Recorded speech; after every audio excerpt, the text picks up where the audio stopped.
नहीं एबे सब स्पष्ट भाव कही होनी कारण जदिव मॉडल कंसिस्टेंट था किसी कही हुआ किंतु एते मॉडल फ्लेक्सिबल रोचे से विषय कहवाटा डिफिकल्ट कारण एबे तो जो फोरकास्ट करा मॉडल बेस्ड फोरकास्ट किंतु 30 तारीख पूर्व कौन कोस्ट को हिट कर संभावना जना पड़ुनी जदि लेट्रे करुच्ची कारण एत दिन भितर माने वायुमंडल में जो पाणीपागर फैक्टर्स अच्छी पारामीटर्स अच्छी चेंजेस भी रही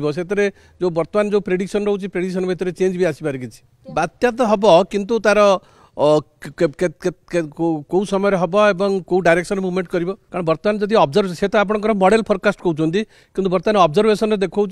जमी दक्षिण पूर्व बंगोपसागर गोटे सिस्टम जनरेट करुँच श्रीलंका तलू दक्षिण पश्चिम बंगोपसागर भी गोटे सिस्टम जनरेट कर भी देखा से दीटा सिस्टम कौ सिस्टम गोटा दुर्बल हम आउटा सिस्टम घनीभूत होकर उठब कि से स्पष्ट भाव में कौन कथा कहवा संभव नहीं किंतु ओडिशा को प्रभाव अधिकांश मॉडल देखेले भी ओडिशार प्रभाव एत रही जहाँ वर्षार प्रभाव रपकूल ओडिशा आप 1 तारिख पर आशा करें दीटा जगह हो पारनि दीटा जगह हो पारनि गोटाए को दुर्बल हम आ गए घनीभूत हम कारण दीटा साइमल्टेनियसली माने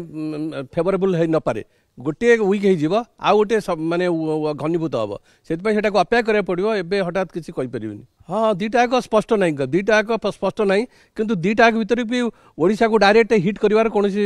मॉडल रे इंडिकेट करूनी ओडिशा पाखक आसपारे किसी डिस्टेंस पर्यंत किंतु ओडिशा भीतर कोस्ट क्रॉस कर कौन जगह इंडिकेशन नहीं।